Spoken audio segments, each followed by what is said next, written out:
Alaikum warahmatullahi wabarakatuh. Karibuni tena ndugu jamaa na marafiki. Kama ni mgeni kwenye akaunti yetu, usisahau kusubscribe na kulike video zetu. Bwana, kuna waka moto sasa hivi ndani ya TikTok. Kumekuwa sasa ni vuta ni kuvute pande zote mbili, huwezi ukaelewa ni nani mabruki ni nani jenziwa sahihi. Sasa hivi watu wameshikana, lakini vijana wanapanga kabisa na wameng'ang'ania tarehe 25 kuamkia 25 tarehe 24 tunaenda kwa Mamposa kwenda kulala huko kwenye makanisa. Asubuhi tunaamkia pale, tunaendelea na mambo yetu. Kwa upande ukiangalia ni jambo zuri kama litawezekana kufanyika, lakini kama halitafanyika tena itakuwa ndo mwisho wa nguvu zao, kwa sababu walipanga tarehe 9 hawakufanya. Walibahatika tu kufanya tarehe 29, lakini ya tarehe 9 hawakubahatika kufanya. Sasa hivi wanaopanga ya tarehe 25 tena haijulikani, lakini ya tarehe 25 wanapanga waende kwa nani? Kwa Mamposa, ili wakalale pale katika kanisa lake wa usiku wa 24 kuamkia 25, waamkie pale ndo waanze kwenye vurugo lao. Ni jambo nzuri likitendeka, lisipotendeka ndio litakuwa shida. Na kiogopa sana japokuwa sasa serikali yetu ni lawless, kwa hata ile damu itakavyoendelea kumwagika hawatojisogeza.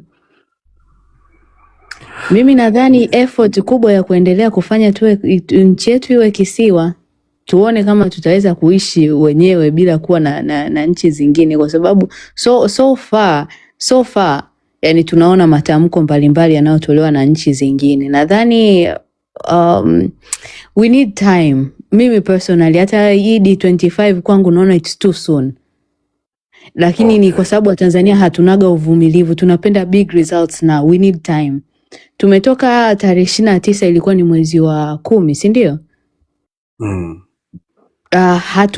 Yani kabla hatujakaa chini, vitu ambavyo tumekuwa tunavifanya in the midst of it kuelekea tarehe 9, kabla vilikuwa vijazaa matunda, tuna mlipuko tukasema tukafanya D9 imeshindikana, tunakuja na D25. Mimi kwangu bado nilikuwa naona tunahitaji kama kipindi fulani hivi yale yote ambayo, kwa sababu kama tulienda kureport ni wapi inaitwaga nini hiyo mahakama ya haki, mahakama ya nini inaitwaje Ayubu sema? ICC. Hiyo kama tumeenda kuripoti hatuwezi tukapata majibu ya hapo, si ndio? Tumeona EU walirespond, tumeona Amnesty wamerespond, lakini wamerespond ni kitu ambacho kilitokea toka tarehe 29, wamerespond juzi kati. Ina maana everything is taking time. Mimi naona kama tunataka big results now. Unajua Nai iko hivi. Kwanza ujue kabisa watu wengi wamekufa na ni vifo vya kinyama kabisa. Are you telling me Ayubu? Ayubu, are you telling me? Hapana, naongea tu kwa ku make my point across. Okay, thank you. Najaribu kuelezea kwamba watu bado wanaendeshwa na watu bado wana majeraha. Watu bado wana maumivu. Watu hawawezi tena kuwa patient. Kwanza hata hizo ukizisikia speech za wanazoongea wenyewe, let's say speech ya Mama Samia siku ambayo alishinda uchaguzi, ukisikia uchaguzi batili, speech aliyotoa siku aliyoapishwa, speech aliyotoa akiwa bungeni, zote zina contradict, yani speech zake zenyewe ukimsikiliza waziri mkuu vitu anavyoongea, hata takwimu ya watu wanashindwa kutoa, wanakuja kutoa takwimu za majengo sijui na vitu vingine, as if kwamba watu ndio kitu cha mwisho, wakati maendeleo yanaanza kwa rasilimali watu. Kwa hiyo Watanzania kwanza kukosa majibu tu yale, tayari watu wanayatia msisimko. Kuna watu ambao wameshindwa kuzika ndugu zao, hawajui ndugu zao wako wapi. It's too hot out here. Una understand? Watu sio patient. It is Ayubu, lakini mimi my point is sawa, kuna kitu tumekichemsha. Kwa nini hatujasubiria kiive? Yani kwa nini tumebandika chungu kingine wakati kimoja hakijaiva? Shenai, watu hawawezi kuwa patient kwa sababu I want to say something Ayubu. Sorry. Dakika moja nasi. Ayubu, naomba usinihadithie vitu ambavyo Ayubu, naona kama yani unazunguka yani ananirudisha sana nyuma kuniambia vitu ambavyo wote tunavifahamu kaka. Hivyo wote tunavifahamu. Shenai. Hebu nasi nao usinirudishe sana nyuma. Tuwezi kukurudisha nyuma, mimi nakuja street kwenye point yangu. Shenai, yani unapo kama unakuja. Ndo nakuja, yani nakuja mbele. Sasa hatuna hatuna muda tena, muda sio tuko nyuma ya muda yani. Shenai, unapozungumza yani, unaposema pointi ya kusema yani tusubiri muda, unanielewa? Kutokana yani unaona kama yani unaona kama ni watu fulani tunakosa subira, unanielewa? Yani unaona kama ni watu fulani yani ni kama yani ni kama tunakuja kichwa kichwa. Mbujiuliza kitu kimoja Shenai, ina maana tunavyoendelea yani ina maana ndo tusubiri, maana tuanze kupanga kete zetu yani tukubali mpaka muda huu kuna baadhi ya ndugu zetu bado wanatekwa, unanielewa? Mpaka muda huu tunavyoongea kuna baadhi ya ndugu zetu wanapotezwa, kuna baadhi ya ndugu zetu wanapotezwa, kuna baadhi ya ndugu zetu wanapotezwa, na maana kwanza kuseti, naona tunachelewa. Kama inawezekana hiyo tarehe 25 kama tunatoka tutoke, unanielewa? Na tarehe nyingine tutoke, kwa sababu tushakuwa hatuna muda sio rafiki tena, kwa sababu kikubwa yani kama pointi yako ambayo mimi na agree 100%. Dunia yote inatutazama sisi. Mimi na uhakika dunia yote inatutazama sisi. Kwa hiyo sio tu inatutazama, yani kuna vitu, yani kuna mabomu ambayo yamekuwa planted, yani ni matter of time yanalipuka. Ni vile tu hatuna access ya kujua ni nini kinaendelea. Naomba nimalizie, usinitoe kwenye pointi yangu. Sasa kile ambacho tunakihofia sisi, let's say tunaposema kwa mfano kile kilichotokea tarehe 29 tukasema tutoke, mimi na uhakika nitakuwa mtu wa mwisho kuamini hiki kitu. Tukiamua tutoke kama tulivyotoka D29, tusichome kitu chochote, mimi na uhakika hakuna mtu yote ambaye atashutiwa risasi. Kwa sababu hii moja, taratibu naomba nimalizie pointi yangu. Kwa sababu moja, hao wenyewe wale ambao walifanya hilo tukio hawawezi kulirudia tena, kwa sababu hii dunia sasa hivi yani dunia sasa hivi hawawezi kujiamulia tu akaua kama wanavyojisikia, na ndio maana wao wenyewe wanajitahidi kujiprotect, yani kujilinda kama hawajafanya. So angekubali kama ingekuwa ni hizi kama tunavyofikiria. Ndio maana na uhakika kama tunaweza kutoka na mabango yetu front line without kuchoma kitu chochote, mimi na uhakika tuna succeed. Kwa hiyo mimi ni mawazo yangu, unaweza kaendelea. Unajua the issues ni kwamba swala linalokuja watu wanatokaje pale wanapoanza kukutana tu, polisi wanakuja wanatimua watu, una understand? Na mipango yote inapangwa kwenye mitandao. Sasa sina hata wao hapo pia wanasikiliza, na hiki ndio kinachokuwa ugumu unapokuja hapo, kwamba watu watakutana vipi pamoja, ile watu wakakutana, watu wakafanya. Unajua unachokisema nasi hata mimi na kisupport, kwa sababu mimi mwenyewe sitaki kuona tena watu wanakufa vile. Hakuna mtu anachotaka nobody wants to see blood. Hakuna mtu anataka kuona yani vitu ajabu, unaona maiti zimerundikana vile. Lakini njia sahihi ni hipi? Kwa sababu kuomba serikali kutoa ruhusa ya maandamano haiwezekani, na tunajua kabisa. Na pia ni katiba yenyewe, wala hawana mamlaka ya kutoa ruhusa. Wao wananchi wanachotakiwa ni kutoa taarifa ya mkusanyiko.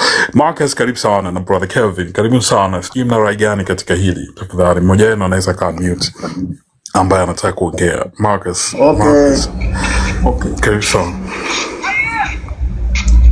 Okay.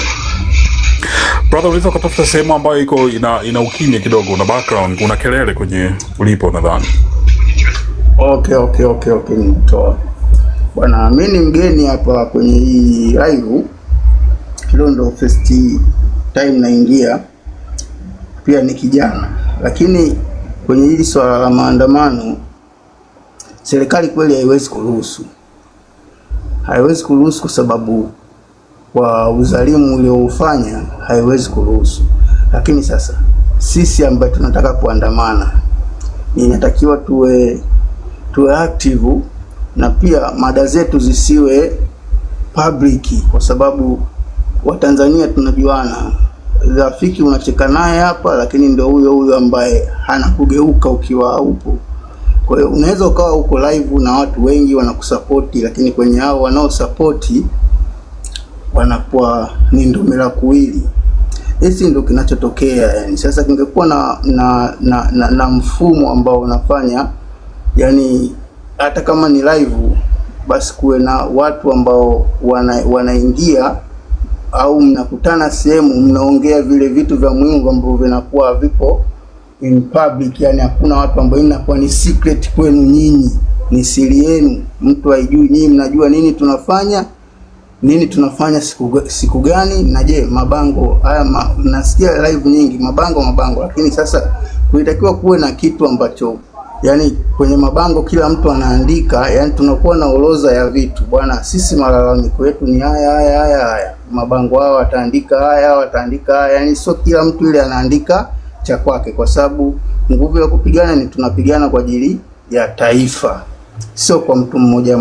Sababu kusema kwa mtu mmoja sioni kama kuna nini ya kupigana, ila kitaifa na kizazi kinachokuja nyuma yetu, kizingatia watoto zetu, watoto wa watoto wetu, ili waje waishi vizuri, inabidi kuwe na mpango ambao unawekwa, kwa sababu kitu kizuri waga kiishi kwa mara moja. Ni mpango endelevu ambao unatakiwa uwe na watu ambao wana moyo wa kulifanya hilo, kwa sababu kitu kama kifo kiuhalisia, kifo ni kipo.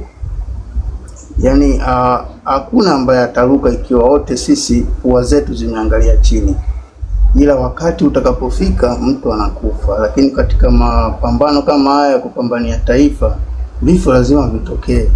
Yani vifo kutokea hivyo huwezi kukimbia, la sivyo ndio ufanye kama walivyofanya wazee wetu ambao wametutengenezea hili taifa, kwa jinsi walivyochukua uhuru wao, na ndio maana mpaka sasa tuko hapa tulipo. Kwa hiyo ni kuwe na mfumo ambao unaweza kutufanya sisi tukawa tupo secret, yani mada zetu aziruki hewani ovyo, mfumo wa kutufanya tusiwe tunavujisha habari nje, kwa sababu kama hapa TikTok kuna wengine wanaingia humu, lakini yani wapo kama kuja kusikiliza tu na kuchangia, watachangia, lakini anacho moyoni mwake anakijua. Ni wachache ambao wanakuwa kweli na ule moyo wa kama mkuu wao ambao anahitaji, wachache sana. Mimi mchango wangu ni Shukran sana. Kwa hiyo unadhani kwamba hizi harakati zisifanyike waziwazi sana, kwa sababu zinapofanya waziwazi ndio ofisi na kuna watu mamluki nao wanakuwepo na vitu kama hivyo. Shukran sana kwa mchango wako. Tunaheshimu mawazo ya kila mmoja. Kuna mwingine amesema hapa yeye labda bado tunahitaji muda, na kuna brother Mjumbe, labda nimrudishe kwa sababu Mjumbe yeye alikuwa na Mjumbe sijui kama uko active bado. Mjumbe kama uko active, nilikuwa nataka nikurudishie mic nikusikilize. Nadhani umekuwa kimya muda mrefu, umesikiliza mawazo ya watu wengine. Ni mawazo huru, tunaheshimu mawazo ya kila mmoja. Naamini wote ni Watanzania na tumeumizwa na tumeguswa na tuna majeraha, na tunachokifanya ni kesho bora inaweza ikawa sio kesho bora yetu, lakini ya vizazi vyetu. So kwa baadhi ya kwa hoja yako uliyokuwepo na baada ya watu kuongea, wachangiaji, wewe bado umebaki na msimamo wako ule wa kuamini kwamba kuchoma vitu ndio njia sahihi iliyobaki, au ndio njia moja iliyobaki? Au katika maongezi kama Nganashe amesema labda tujipe muda, hata hiyo tarehe mwisho tujipe muda, yani kwamba bado watu wana mihemko, na brother Kelvin hapa amesema tujaribu kutafuta njia za kupanga mipango, sio kiwaziwazi hivi. Wewe bado rai yako iko pale na msimamo wako, au una maoni gani baada ya kusikiliza wachangiaji wengine? Karibu tafadhali. Asante. Kwanza nianzie kwa Nganashe nini huyo dada huyo. Alisema Nyerere hakupata hii nchi kwa njia ambazo tunazotumia sisi. Kwanza nimsahihishe, kama alivyoingia akawa anasema nakusahihisha, anakuwa anawasahihisha. Nadhani kwa msahihisha siji wewe, sije kwa msahihisha Nasri. Nimsahihishe, Nyerere hakupata hii nchi kutoka kwa watu weusi. Hakupata hii nchi kutoka kwa watu weusi mpaka wanamkabidhi. Kwa hawa watu ukisema unataka kufananisha na ile, ndio tutaichukua taifa letu tuifananishe na mataifa mengine. Wao wana maandamano ya amani kabisa na na askari anaweza hata kauliwa, askari wanafuatwa wanarudi nyuma. Kwa hiyo wasilinganishe, ile unamkosoa kabisa. Kwa hiyo nchi yetu hawa watawala wa sasa hivi sifananishe na watawala waliokuwa tutawala miaka hiyo. Hata wafanana. Mjumbe, bado najibu pointi yangu hatuwezi kutumia hicho anachokisema kama alichokitumia Nyerere, maana alisema aliona barua zile alizipenda zilikuwa zinaandikwa. Zile barua na sisi tuliziandika ili kuona zitaleta matokeo, lakini ilikuwa ni kuwajibu kwamba tunaweza tukaandika barua, maana sio walitukana utudhiaki baada ya uchaguzi fake huo, walitudhiaki kwamba hawakutuma barua, hawakuandamana kwa amani, tukafanya kile ambacho walikuwa wanatutuhumu kwacho, lakini tulikuwa tunajua tuwaweza wakakubali. Kuona mjibu asifananishe utawala waoro kama tutawala kipindi hicho, si ndio, na utawala wa sasa ni different. Lakini pia alisema tarehe 29 kwamba hatukufaulu, tuliferi. Tarehe 29 tulifaulu. Nadhani hilo nilishalijibu, alikuwa hayupo. Nilijibu tulifauruje.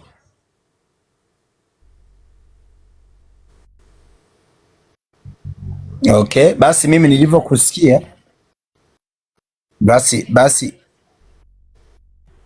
tarehe 9 ni kwamba hatukuingia tu barabarani. Sawa, basi sikukuelewa vizuri. Kwa hiyo njia ya barua haiwezi kuleta matokeo kwa nchi yetu, kama ambavyo ulikuwa unasema ulipenda ule mfumo ulikuwa ni mzuri, hauwezi kuleta matokeo. Lakini pia umesema kwamba alilijibu pia Nasri kwamba tuvumilie, ukazungumza hatuwezi kuivisha siji embe kwa siku moja. Nataka nikwambie nilishatembelea nikiwa na rafiki yangu kwenda kusafisha dhahabu. Dhahabu ukiwa unaisafisha, huwezi kuisafisha afu kaitelekeza hapo. Wakiwa naisafisha ni jumla, na kadri inavyoelekea hatua za mwisho, yani kila hatua moto unabadilika. Kila hatua moto unafanyaje? Unabadilika mpaka inakuja kusafishwa iwe safi ule moto wa mwisho. Mimi niko na dadisi kabisa. Kwa nini hatua hii moto umebadilika umekuwa rangi? Wananielezea. Kwa nini hatua hii moto umekuwa rangi na hakuna mapumziko pale kwamba tutarudi baadaye ndo tusafishe tena. Jumla. Kwa hiyo mfumo huu tukisema tusubiri na kati tunaendelea kutekwa. Na nikwambie tukisema tusubiri, kama wanatukejeli tukiwa tunaongea tunataka kuandamana, lakini wanatukejeli na wanaendelea kututeka. Tukinyamanza ndo tutakuwa tumewapa nafasi zaidi ya kututafuta, tutatekwa, yani tutaisha. Yani tutakuwa wanajikamatia kama ambavyo walikuwa wanakamata kabla hata ya maandamano ya tarehe 29. Walikuwa wanajikamatia kama wanakamata kitu kwenye banda. Kwa hiyo narudi kule maandamano yetu ili yalete matokeo ni hayo ya choma. Na ya choma nilisema sababu ya kuchoma na nilieleweka, nadhani nilieleweka kwamba sababu ya kuchoma ni ili kusudi watu watoke nje tuwe wengi. Maandamano haya ya kuandamana na bendera, hata kama ungelikuwa ni wewe ukaja barabarani hapo wanakudaka tu mapema. Na hauwezi kumwambia mtu njoo tuandamane umebeba bendera unatembea hapo, hawezi mtu kutoka. Lakini ya kuchoma watatoka watu, tutakuwa wengi, na tukishakuwa wengi unasema kwamba wataendelea kutuua. Tukishakuwa wengi hawawezi wakatuua. Kama ambavyo umesema sasa hivi wanaogopa kutuua. Waogopa kutuua kama tutakuwa tumeshakuwa wengi, lakini kama tuko wengi watatudhibiti, watatubeba, watatupeleka huko, watatuua huko kimya na hakuna atakayedai. Kwa sababu wao wanachokiogopa ni kamera, kutuua mbele ya kamera. Kwa hiyo tukiwa wengi hawawezi wakatukamata, na ili tuwe wengi njia ni hiyo moja tu. Yani njia ni moja tu, ni hiyo lazima uchome ili watu watoke nje. Na sisi tulifaulu watu kutoka nje kwa sababu hiyo. Mikoa mingi unaona watu walikuwa watoki nje mpaka wanategeana nani aanze. Lakini ile kuanzisha tu imechoma hivi, watu wanatoka nje na wale walikuwa wanagugumia wanaunga tera, na ambao hawakuwa na time na wao. Kwa mnajikuta mnakuwa watu wengi na jambo lenu linafanikiwa kwa ukubwa. Kama tukitoka tukachoma tukawa wengi kama tulivyokuwa tarehe 29, maana yake tayari Watanzania walishanuia hawatokubali kumsikiliza askari kwamba nenda ndani sasa tumekusikiliza, hawatokubali. Na tukiwa wengi na mjumbe wake Nice kashamaliza bado kwa nafanya conclusion. Mpeni na meza yangu nampea. Mimi naomba kidogo, naomba niweke clear then hapo kwa Nganasha. Unaweka clear, lakini kuna Marcus, kuna Big Ten wameingia hapa, mjawapa nafasi. Nasi na mjumbe wake mnaongea sana. Nasi, ngoja tumpe mjumbe wake. Shukrani sana brother. Nadhani nimeongea. Marcus, karibu sana. Kaka Ayubu. Na shukrani pia dadanga Kanashi kwa kutuona wengine, maana nafikiri tusingeonekana hapa. Yeah, tuna shida kwenye nchi yetu. Shida ni kubwa. Nchi yetu hakuna lugha nyingine ambayo naweza wakaielewa. Brother, unaweza kuongeza sauti tafadhali please? Yeah, nasema tuna shida kwenye nchi yetu. Na nchi yetu kwa sasa, hawa wanaojiita watawala hawawezi kuelewa lugha nyingine zaidi ya protest. Yani hakuna lugha nyingine unaweza kuielewa saizi. Mimi huwa nauliza watu, nafikiri kama hatutafanya protest, ni njia gani nyingine ya kufanya ili tuufumue mfumo ulioko kwenye nchi? Hakuna, kwa sababu kila njia utakayoielezea zilishatumika, watu walishajaribu. Sio jana, sio juzi, sio mwaka jana, sio mwaka juzi. Tangia 1992 wakati tunaingia kwenye mfumo wa vyama vingi, people tried kuongea na watu, wamejaribu na wao wenyewe pia wakaunda na tume kufanya uchunguzi namna gani vitu viende sawa, but these people wamefukia vichwa vyao chini, masikio yakaingia mchanga, they hear nobody.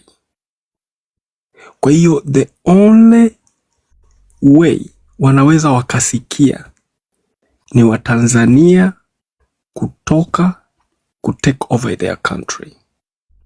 Sasa ameongea vizuri hapa mjumbe wa haki.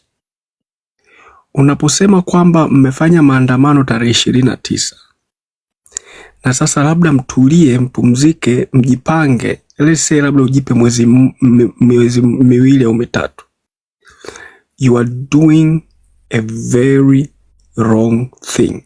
Unajichimbia kaburi, you are digging your own grave. Why? Kwa sababu maandamano ya tarehe 29 was the first experience ya maandamano makubwa na yoleta taharuki kubwa kidunia kwa nchi yetu, ya kwanza. So kwa sasa dunia yote, kiusalama, kiuchumi na kijamii, kamera ziko Tanzania. What is going on there? What is happening there?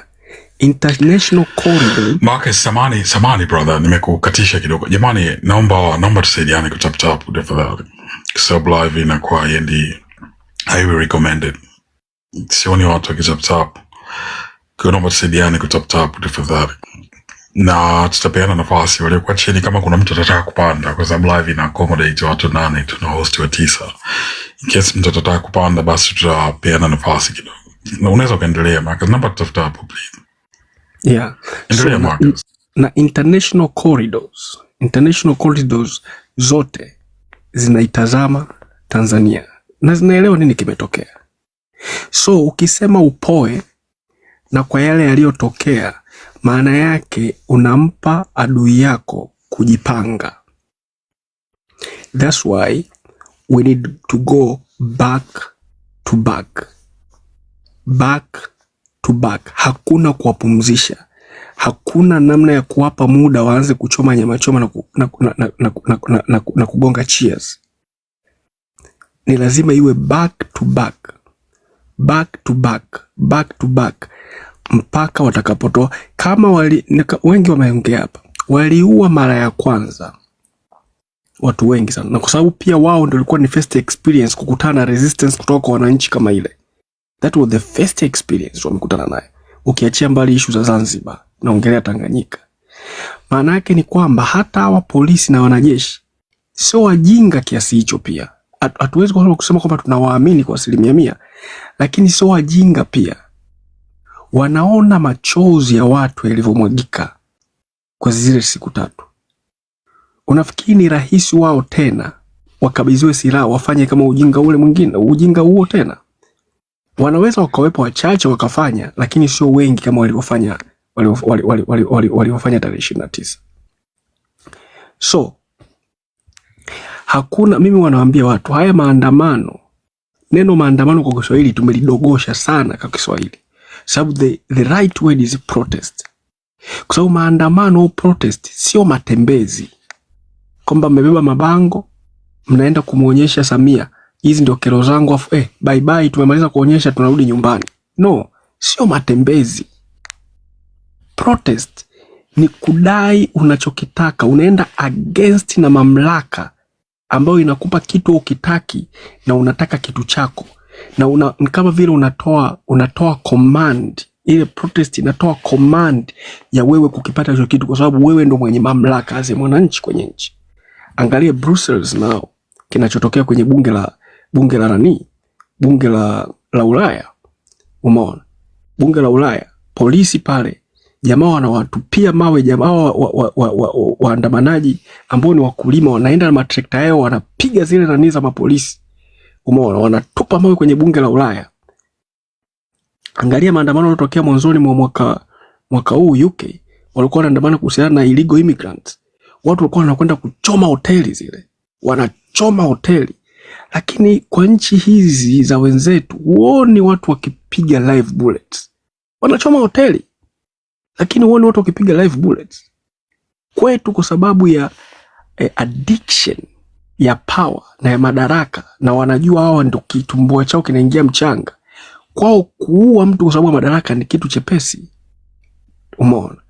Lakini tutapoendelea kunyamaza na kuwapa muda wa kugonga cheers, ndivyo ambavyo wanaendelea kujipanga na kueneza propaganda kama anazofanya Mwigulu na wengine wakina Nanauka, kuonyesha kwamba kilichopita tarehe 29 ni normal. Wanakinormalize, kukionyesha ni cha kawaida. Watanzania wakisahau ni kama vile kionekane yaliyopita si ndwele. No, tunapaswa kuwakumbusha Watanzania na hizi picha na videos kila siku, kilichofanyika tarehe 29/31 si kitu cha kawaida. These people killed our families, killed our brothers and our sisters, the uncles, nephew, cousins. We can't stop fighting. Tutasimama juu ya hiyo miili yao, juu ya hizo damu zao, kupigana mpaka haki ipatikane. Shukrani sana Ayubu. Right, sawa. Sasa brother Marcus, umeongea vizuri sana brother, kwamba njia is only option ni kuandamana. Sasa issue inakuja hivi, tukiandamana kwa misingi ya kikatiba, kwa tukatoa taarifa, tunajua kabisa serikali yetu haiwezi kuruhusu hilo lifanyike, kwa sababu yale tunayoyadai ndio moja kati ya maslahi yao na kutaka wao kubakia kwenye power. Wewe unadhani maandamano yapi ambayo suppose imeshindikana, wewe unahisi kuwe na hiyo constant force ya kuleta vurugu kama tumeshindwa kuweza kufanya maandamano ya amani na watu wanazuiwa? Unadhani hayo maandamano unayoyaongelea, let's say yakatani kuwa vurugu, unadhani hiyo inaweza ikawa ni njia sahihi ya kudai haki kama watu wanapotaka kuandamana wanazuiwa? Big Ten utaongea brother akimaliza Marcus. Nimemuuliza hili swali. Kaka Marcus, sije kama uko. Ngoja mimi ni Mkristo, ngoja niwe kama Yesu leo. Kuna wakati Yesu alikuwa akiulizwa swali anajibu kwa swali. Nikuulize swali, kama unafuatilia maandamano ya Brussels ya jana na juzi, wale waandamanaji wakulima wanafanya vurugu au wanaandamana kudai haki zao? Wanafanya vurugu. Naomba nimjibie Ayubu. Okay, sawa. Wanafanya vurugu. Siyajui. Ya, mimi nimekujibia baba Ayubu. Wanafanya vurugu Marcus. Okay. Kama unafikiri wanafanya vurugu au kama ndo mtazamo wako, sitakubishia, ila nitaongea mtazamo wangu. Right. Mimi nadhani kwa hilo swali kwanza, labda kwa kuwa sisi hatujaelewa jibu lake, wewe jibu lako lilikuwa nini, ili tujaribu kuelewa vizuri. Ndo nasema mimi nitajibu kwa mtazamo wangu. Okay. Yeah, ndio maana nikasema hiyo. Kwa ule mfano wako kwanza, ungetuelezea ule mfano wako kwanza. Kipi ambacho umelengea, lipi ilikuwa ni lengo yako? Kwa huo mfano ulioutoa. Yeah, kwa nini umeuliza swali la Brussels? Yeah, ndo sababu ndo mkatisha ndo anaelekea huko jamani. Hatuna muda Nganasha. Nasi una miemko. Nasi ana miemko. Lengo ni kujaribu kuelewa. Walikuwa anaelekea huko, nadhani tungemsikiliza. Nadhani Nasri, na wewe unatoa nafasi au unaomba ndo uruhusiwe, si unaongea, tutakuwa kama vurugu. So lengo langu la kutoa mfano wa Brussels, hata kabla yapo nilitoa mfano wa Uingereza. Maana yangu ni kuonyesha hisia za watu ambapo hawapati majibu kwa wakati. Maana yake watu wanaweza wakawa wanaandamana kwa nia ya kutaka jambo fulani. Kadri muda unavyozidi kuongezeka, hawapati hayo majibu ya hicho wanachokitaka, na wanaona ni haki yao kupata hayo majibu. Maana yake unatengeneza hasira, na ukitengeneza hasira, maana yake unasababisha hasira hiyo ifanye reaction, na ndio unaiona Brussels, ndio uliiona tarehe 29. Sasa maandamano wakati wote ni watu wanadai vitu, kuna vitu wanavidai na wanaona ni haki yao kuvipata, ndio maana wameamua kutoka kuandamana. Wasipopata hilo jambo, wasipopata hivyo vitu, inaleta reaction, kwa sababu wanaona hamsikii, na kama hamsikii wataongeza jambo jingine ili waonyeshe, wawape, wanatafuta attention na kusababisha msikie, na mkiendelea kutokusikia watajaribu zaidi na watajaribu zaidi mpaka msikie. Kwa hiyo watajaribu, matokeo yako mkiendelea kuwaacha watajaribu mpaka kwenye ukomo ambao wewe unafikiri wasingeweza kufika huko, na wakafika huko. Hakuna mtu ambaye angejua Watanzania hawa ambao miezi 5-6 iliyopita walikuwa wanaitwa waoga, hawawezi kutoka.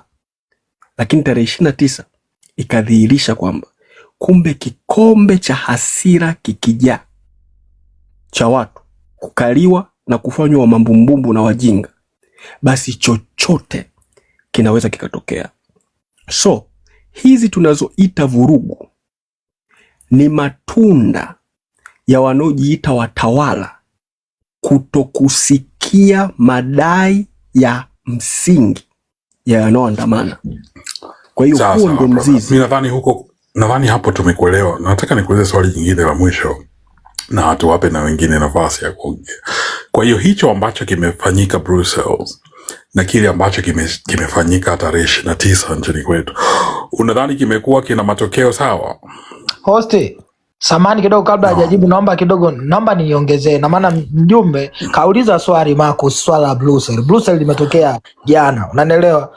Jana limetokea Brussels hilo tukio, yani hao waandamanaji, kitu cha kwanza walitoa matrekta nje kwa sababu ilikuwa ni maandamano ya wakulima. Unanielewa?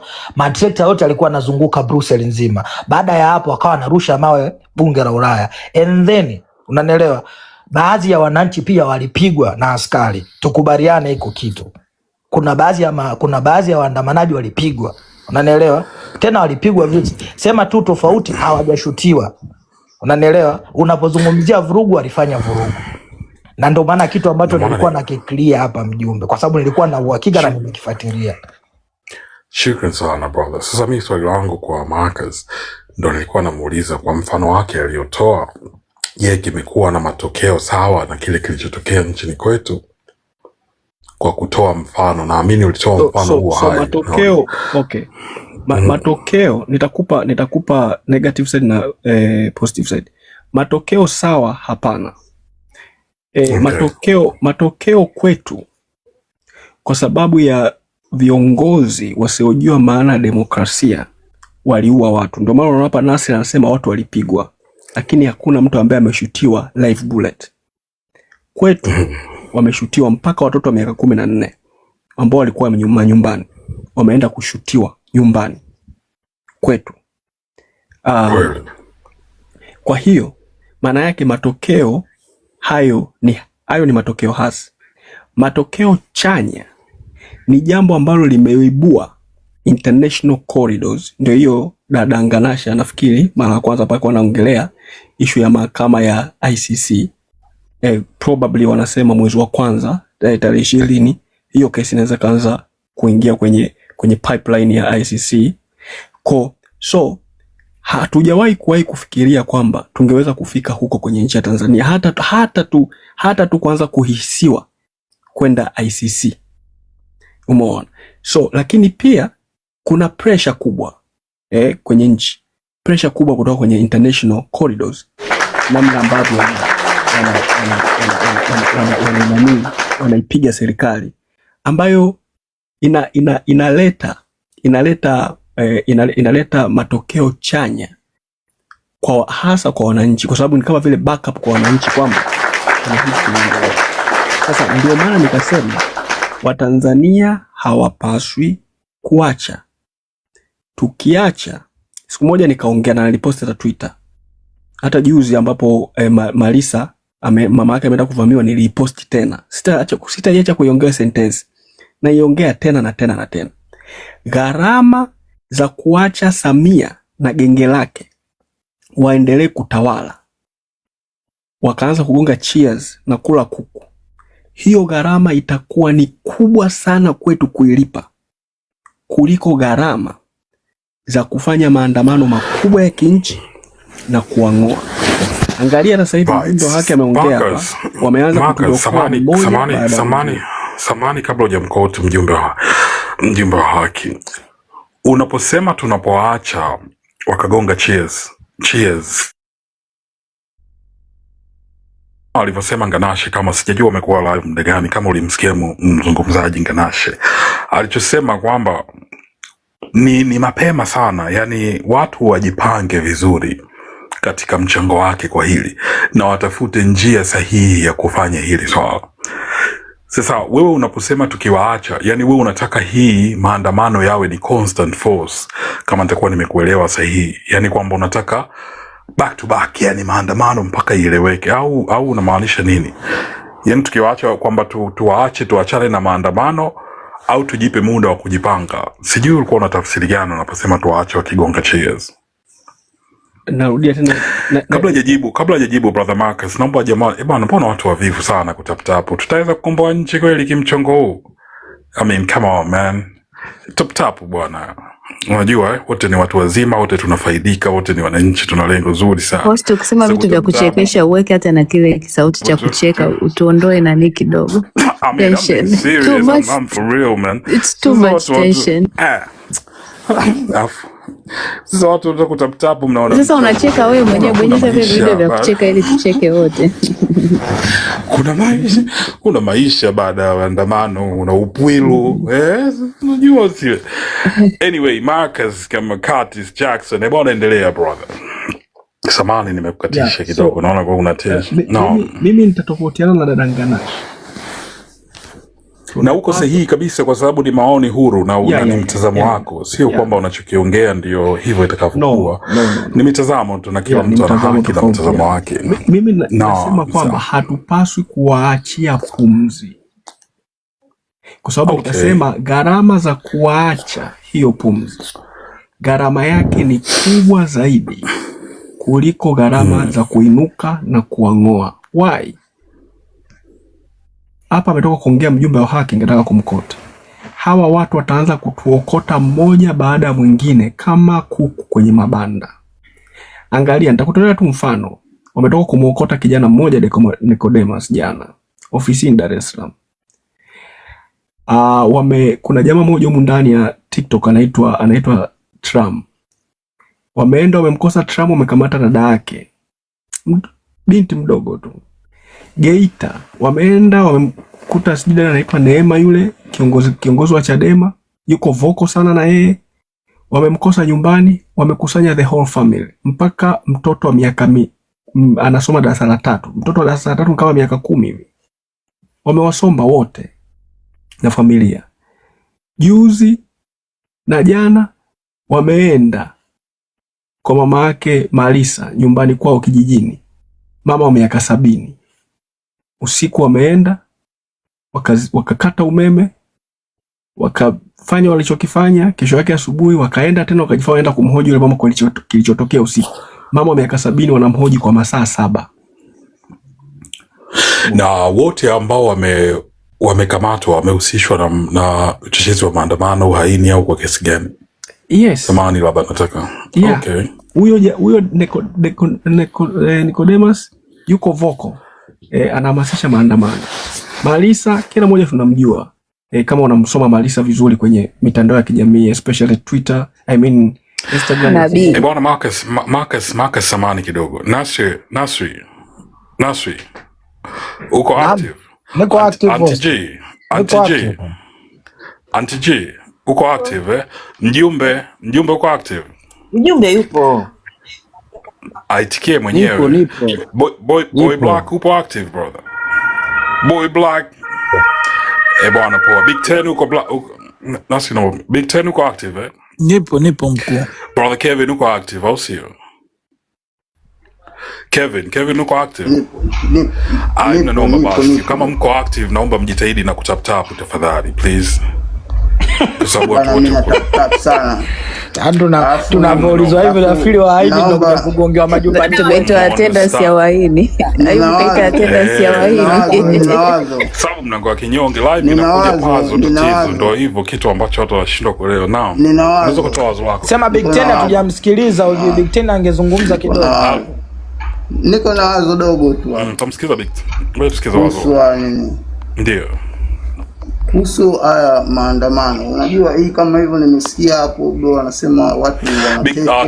Kevin samani kidogo. Unajua kwa nini anatokea hiyo? Mimi nadhani ngoja tumsikie Big Ten kwa kuwa wewe ulishaongea, tutakurudia wazo lako brother. Acha tuwape na nafasi wengine. Samani sana. Niko na wazo. Sawa. Au utalitoa tu wazo lako na tunalizingatia. Big Ten inakuaje brother? 1 or 10? Bro, niaje bro? Niaje bro? Nipange Mnyamwezi. Mimi nimesikia mada hapa.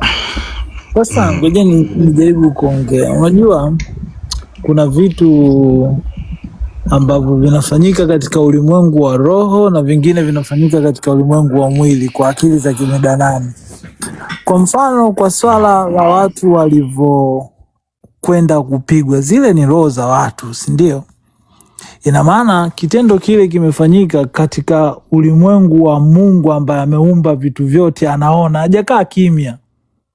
Yuko kuna kazi anaifanya ambayo sisi wenyewe hatujui. Lakini tukitumia akili za kibinadamu na hasira na maumivu na kila kitu, inawezekana ikafikia sehemu tusifanye vile ambavyo yeye Mungu angetaka kufanya, kitakuwa kizuri zaidi. Kwa mfano, mpaka sasa hivi watu wengi wameumia, wanajisikia vibaya, wana machungu, wana kila kitu, lakini hiyo nguvu bado inazidi kuumiza tu. Lakini wanavyotaka kufanya vingine, kwenda kuanza tena kuvuruga na kupiga na kufanya hivyo tena, sijui akachome moto, mimi nadhani katika utaratibu wa kawaida hauwezi ukaleta tija nzuri, kwa sababu kile kilichofanyika Oktoba 29 kimeshakuwa ni kama, yani ni kama agano limefanyika, ni kama mtu amefanya agano ambalo bado katika ulimwengu mwingine lile agano linafanya kazi. Kwa hiyo wewe sasa hivi unapotaka kurudi tena ukafanye kama kile kilichotokea, sidhani kama kitakuwa kina picha nzuri. Kinaweza kikaleta madhara makubwa au kisilete madhara mengine, bali kinaweza kikatuharibia kabisa. Kwa mimi kitu ambacho nilikuwa ninapenda kwamba watu wasingeenda kuandamana kama kwa kuchoma, kama mjumbe anasema sijui tuchome tupige. Kwanza hiyo kuchoma kupiga hayupo kwa Tanzania ambaye ataenda kuchoma sasa hivi kwa kupiga. Hata hizo tarehe zote mnazoziona hayupo atakayetokea kwenda kuchoma na kupiga, kwa sababu katika akili ya kikawaida zile zilikuwa ni vitu ambavyo havitendeki tu kiolela. Ni vitu vipo vinafanyika katika ulimwengu ambavyo kunaweza kukawa kuna mifumo inabadilika, watu hawezi kujua. Lakini sasa kwa sababu sisi wa Tanzania ni watu wa yapu, tunaweza tukawa tunazungumza. Kwa mfano mtu anakuambia bwana, unajua bwana, angalia nchi zingine sijui anafanya. Nchi zingine kwao wana matatizo kuliko sisi na wengine wanakufa vibaya huko, lakini umeshasikia wanazungumza kitu chochote? Unajua shemeji Big Ten.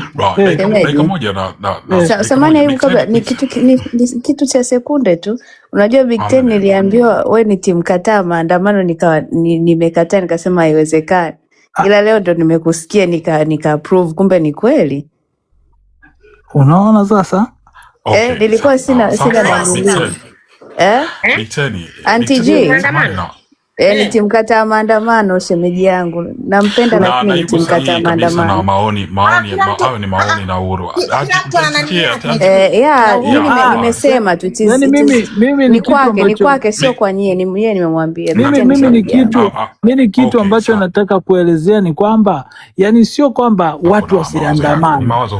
Mimi ni mawazo yangu. Yani mimi swali langu kwako sasa, wewe ambaye unaamini kabisa kwamba, of course mi naamini hapa wote tuliokuwepo tuna imani regardless either Muislamu au Mkristo, lakini tunaamini kuna nguvu beyond physical na tunaamini kuna maisha baada yake. Wewe kama ulivyosema kwamba hatujui kazi ya Mungu ni nini, kwa hiyo hatuwezi kujua mimi na wewe kwa akili ya nyama na damu, kwa sababu ni wewe unaamini kabisa ni spiritual warfare, ni vita ya kiroho. Wewe hujawahi kufikiria kwamba inawezekana sasa Mungu anataka Watanzania tukaikomboe nchi yetu? Mimi hujawahi kuifikiria hivyo. Sasa katika kuifikiria hiyo force, yani kwa nini nakwambia hivi? Mimi nitaongelea kwa imani yangu, mimi ni Muislamu. Unajua tukisoma hata Prophet Muhammad peace be upon him alivyoenda kukonka Maka, haikuwa tu rahisi kama hivyo. Umeunderstand kwamba mitikasi ya kukomboa nchi, watu walipigana vita. Hata prophets walipigana vita. You understand? Katika tunachodai si haki, kwani sisi tunachokitaka kitu gani? Watu wamekufa Big Ten, sio swala dogo. Watu ambao innocent people. You understand? Yani ni nguvu ambayo imetumika, alafu mama anasema kwamba mnasema tumetumia nguvu kubwa, tulitaka tufanye nini? Wewe una expect wananchi watakuwa katika hali gani? Yani let alone watu walioandamana, hata hao wenyewe haikuwa hukumu yao. Vipi kuhusu wale ambao wameenda kuuliwa nyumbani? Wewe unategemea nini kwa situation kama hiyo? Sasa mimi nilikuwa nataka niseme kitu kimoja. No, yani mimi nachotaka kusema, wewe unachokifanya unaamini kwamba Mungu ndo umeshamwekea Mungu kazi. Kwa nini Mungu labda ndo anatumia wananchi sasa wanawatia nguvu, yani sasa ndo mimi nataka nije kukomboa nchi yao. Nataka nikwambie kitu kimoja. Nataka niseme kitu kimoja, tumepewa hekima na maarifa, umenielewa? Yani sisi kama binadamu tuna hekima na maarifa. Wale kule wana bunduki, sawa? Wale wana bunduki, sawa? Wale wana bunduki. Kama hao binadamu wana hekima, kwa nini hao binadamu ambao wana mamlaka wasitumie hiyo hekima? Kwa maana hiyo wananchi tu ndio wanakuwa na hekima. Ngoja nikueleze kitu kimoja. Kwa mfano, mimi nieleze vitu vingi tu nielewe, wala hamna tatizo. Sawa, ngoja mimi niongee. Kwa mfano, kama tungekuwa na hiyo mipango ambayo tumeipanga katika nyanja tofauti, ambazo kwa mfano sisi tumeshajua sasa hivi, kwa mfano watu waliuliwa, sisi tukawa na uwezo na sisi tukawa na silaha zetu tukaenda kuikomboa nchi, tungefanya hicho kitu. Lakini hatuwezi kwenda sisi tuna mawe tunaenda kuchoma, alafu wanakuja na bunduki, kwa sababu wale ni serikali, wana power, kwa sababu wao ni ndio wanaongoza nchi, wanaua watu. Hiyo sio sawa. Kwa hiyo ni nani ambaye yuko chini katika hii mikakati ambaye ameitengeneza? Watu wanapoenda kudai hivi vitu vyao wanapata usalama. Kwa hiyo kama watatoka na wenyewe wanaweza wakajiami katika njia tofauti wakakomboe nchi, twendeni tukakomboe, sio vibaya. Lakini tukikomboa kwa vita, hiyo mimi naona hapo ni mbaya.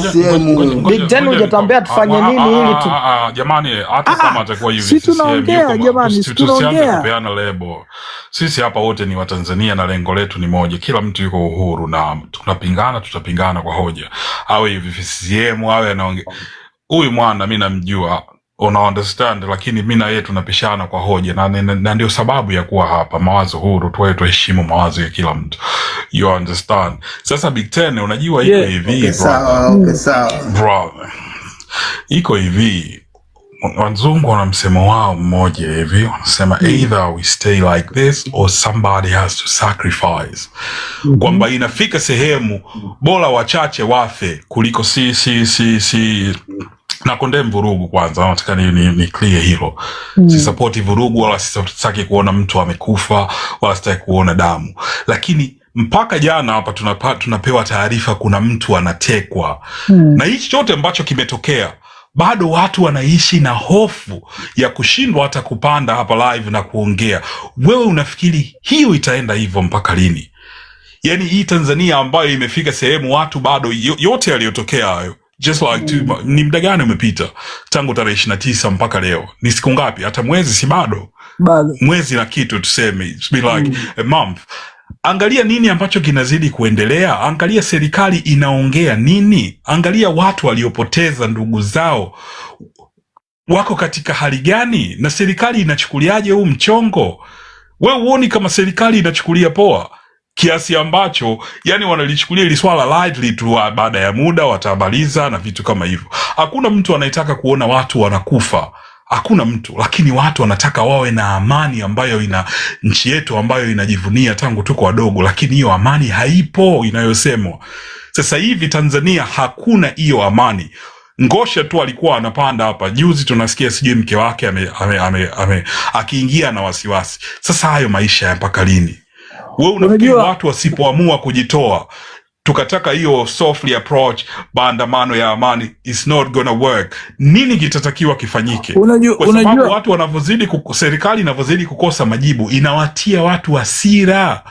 You understand? Watu wamewapigia kura. Mama anasema serikali haitakiwi kupangiwa. Serikali inapangiwa na wananchi, ndo wao wananchi wamewachagua kuwaweka hapo. Tena hata hawajachagua, baki tukiongelea wamewachagua ni kwamba kuna demokrasia ya kweli. Hamna hicho kitu.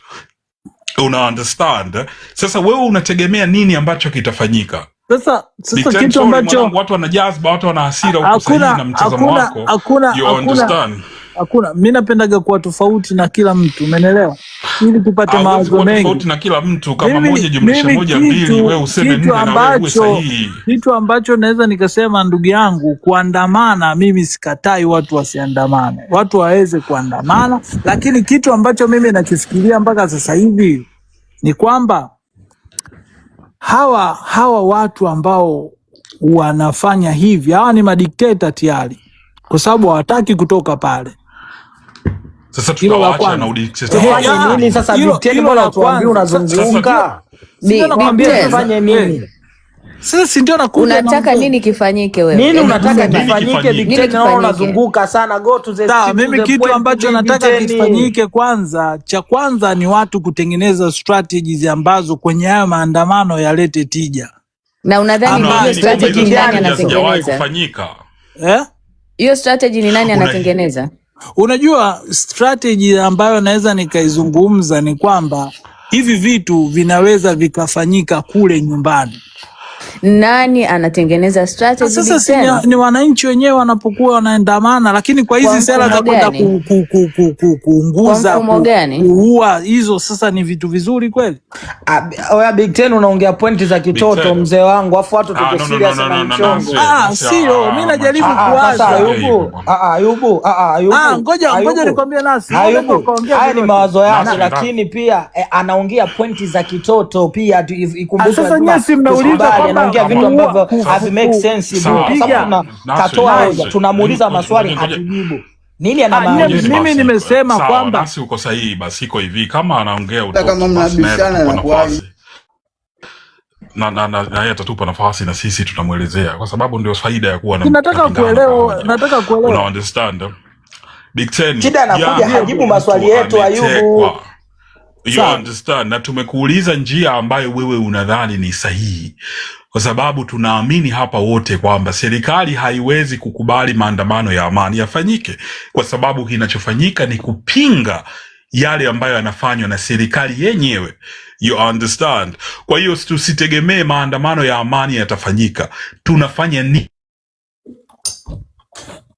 endelea kutekwa mpaka jana. Marcus nadhani kama atakuwa Marcus ameshaongea hapa, amerudia hata hao waliotekwa jana nilikuwa siwajui, to be honest. Sasa hiyo inaenda mpaka lini? Yani watu wanachotaka ni kuikubali tu hiyo hali, kitu ambacho hakiwezekani. Mpaka leo Polepole watu na utakuta Polepole hivi anapotea tu. You understand? Sasa mtu ukipinga serikali, hiyo ni haki yako kuhoji ibara ya 18 ya katiba ya mwaka 77. Watu wana hofu Yani serikali ina monitor watu ambao wanawakosoa zaidi kuliko kuyasikiliza yale ambayo raia wanayataka wafanyie. Sasa hiyo nchi gani naweka nguvu kuangalia sijui watamrudisha vipi Mange ndio wanachochi kuliko kudili na yale maovu ambayo wao wanayafanya na wakakubali. Sijui unanielewa mzee wangu? Nakuelewa hivi. Nakuelewa vizuri. Sasa hivi yani serikali sasa hivi mimi akaunti yangu imetaka kushushwa mara kibao. You understand? Nikitoka naambia umejaribu kulogin sijui ulikuwa Marekani sijui wapi. Yani wao wanadili tu na watu ambao wanakaa wanadiscuss kuhusu tena mkiwa mnapinga serikali. Kwa nini wasikae wakasema jamani, put the ego and pride aside. Kila mtu ana ego, binadamu. Kitu ambacho yale makosa ambayo wameyafanya. Kitu ambacho mimi naweza nikasema, unachosema mzee wangu sana Big Ten. Ngoja nikwambie ndugu yangu Ayubu. Kitu ninachosema ni kwamba raia waondoe fia, warudi mtaani, wafanye maandamano. Raia wanaiondoa fia mpaka serikali yenyewe ndio yenye mamlaka na majeshi ya ulinzi na usalama ambayo hayo umeniambia ndio mimi nakwambia sasa kipi kifanyike kutokana na mahoja ulizosema. Sasa let me tell you one thing, ina maana raia wakitoa fia nini kinafanyika? Watu wanakuwa fearless. Ushawahi kufika sehemu kwenye maisha wewe Big Ten pick a side, you can't be neutral. Yani hakuna uwezo kawa ndumi la unajua binadamu akishafika kuwa fearless. Yani wewe kwa ndumi la kuili. Sasa tumekubananisha hapo unasema eti waende wakaandamane kwa style gani? No way. Hebu choose a side. Ngoja nikwambie. Bwana ngoja kwanza dakika moja. Brother nani uko na wazo? Tunajua kwamba wewe ni timu kata maandamano. Alafu hapo sasa unaanza kusema ngoja basi mimi nipumzike maana naona kuna pumzika tu shemeji yangu maana mimi nitakuja kukosea heshima personally. Pumzika tu shemeji yangu. Maana ujue unachokielewa bibi. Karibu kwanza. Asante sana. Kevin Tendenalo mzee wangu. Karibu sana brother. Asante sana. Oh sorry, hivi ni Kevin ndio alikuwa anataka kuongea. Kupata nafasi tena. Kevin karibu basi na sehemu ambayo itakuwa haina kelele tafadhali. Okay. Sasa bwana Kevin sijui unachukua muda gani? Tukupe 5 minutes. Unaona watu tuna mute mic hapa tunakupa 5 minutes. Tupe kile ambacho unahisi. Okay, sawa. Okay, asante sana brother. Sasa mimi nilikuwa na wazo moja kuhusu haya maandamano. Kwa kweli maandamano ya kuchoma vitu maduka mengine ni ya ndugu zetu. Watu wanachangia maoni tofauti na wewe pia unaweza ukachangia maoni yako, umeona ni kipi sahihi kati ya vijana wanavyopanga, kwa sababu haya mambo sio mambo ya mchezo, yanataka kweli watu washikamane. Na sasa hivi mamluki wamekuwa ni wengi sana, akaunti nyingi zinablokiwa, akaunti zinafungwa, yani watu wana connect na TikTok wale wa China, yani akaunti zinashushwa wengi. Sasa hivi kama Nuruvazi la akaunti yake kubwa imefungwa, yani Sama ana akaunti zake zote zimefungwa. Sasa hivi hata hawezi kufungua live, labda apande kwenye live za watu aongee, lakini hawezi kufungua live yake na akae aanze kuongea. Kila akifungua yani shaonekana. Kila akaunti atakayefungua yani imekuwa kama sauti yake ndio imeshikwa, yani sauti popote atakapopanda akiongea tu anashushwa. Sasa kuna matatizo kama hayo sasa hivi yanaendelea ndani ya TikTok na kule, unajua upande wa Instagram Mange Kimambe naye akaunti yake imeshushwa, anatumia kule X, na X kule wa Tanzania sio wengi kwa sababu Tanzania haitumiki X, ishafungwa. Sasa anabwita kule na anafanya kazi vizuri yeye na Maria Sarungi, wakati huku upande wa Instagram wamefungiwa akaunti zao. Na hayo mambo guys yakiendelea hivi, naona kama Tanzania tutaelekea kubaya. Na unakumbuka juzi mpaka Rais Donald Trump ametangaza rasmi kwa kukataa visa za Tanzania. Hayo yote ni mambo yanaendelea kurudisha nchi nyuma, na sijui itakuwaje kama mambo hayo yakiendelea kuwa hivi. Ni mambo ambayo yatazoofisha nchi na kiuchumi tutarudi nyuma sana. Tunajiona kama tunaenda mbele lakini tutarudi nyuma. Kama hauwezi ukafanya usafiri, hauwezi ukafanya biashara na nchi nyinginezo, hizo ndo mambo ambayo yanarudisha nchi nyuma. Guys, kama ni mgeni kwenye account yetu usisahau kusubscribe na kulike video zetu. See you next video guys.